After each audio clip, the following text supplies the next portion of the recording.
Hey there, Hello Mornings. Welcome to day 31 of the Peaceful Productivity series. My name is Kat Lee, and we've made it. We're at the end of this 31-day series, and I'm proud of you for tracking along, or if you've just found us, for clicking play and meeting us right now. And I hope you'll go back and listen to each one of these tips, because each day I've brought a simple tip that's going to help you live a life of peaceful productivity.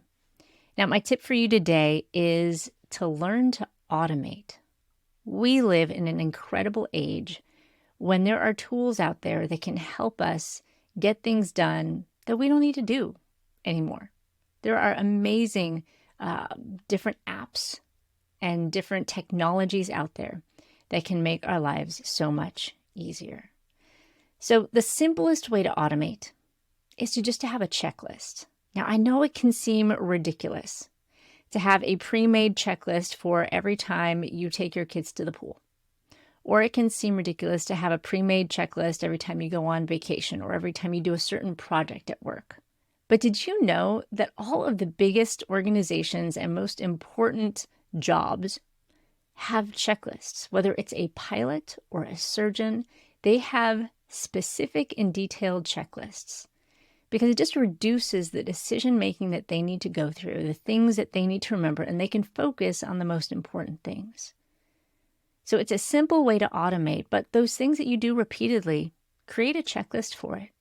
And when you feel tired, when you feel stuck, when you feel like you're making one too many decisions, you can refer to that checklist and have it handy for you. And it just helps you automate the process of whatever it is that you need to do. So that's sort of the basic way to automate. I have checklists for when I travel. I have checklists for different things that I do within Hello Mornings, because sometimes I forget, I'm doing a new podcast interview. What was my process again? And instead of trying to rehash that each time, I just have a document that lists all the things that I need to do for a podcast interview. And it has all the links that I need and everything in one spot. And it makes my life so much easier. So as you go throughout each day, notice the things that you do repeatedly and things that you sometimes get stuck on, and just create a note in whatever notes app you use, whatever notebook you might have handy, and just make a little checklist and a little reference for those things you do repeatedly. So that's the simplest way to automate. The next way we can automate is we can use online tools. For example, for meal planning, I use a tool called Plan to Eat. And one thing that it does is it has menus within Plan to Eat. So I sat down a while back and I made a menu for 4 weeks. 1 week each. I made 1 week menus and I made 4 of them. So that as I go to plan a month, I just drag in week 1, week 2, week 3, and week 4. And then I have different menus that I can choose from as well. And then I just adjust.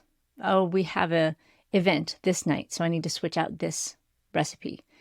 And it just makes my life so much easier because it gives me that starting point. Instead of looking at the whole of the internet, what in the world am I going to cook this week? I have that starting place to choose from, and it just automates the process. The other thing that I enjoy that it does as well is once I've made my meal plan, it makes the shopping list for me, and then I can also just take that shopping list and send it to my store and have that added to the delivery. So there are tons of tools out there. Plan to Eat isn't the only one, but there are many out there. You can make meal planning easier.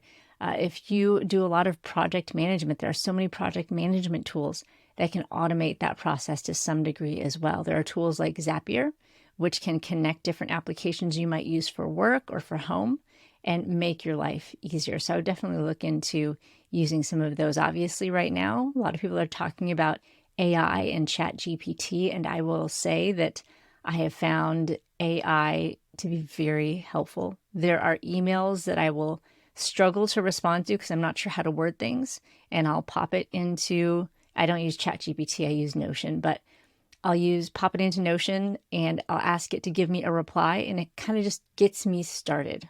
I don't necessarily copy and paste that reply, but it helps me get started on how to reply to a difficult email.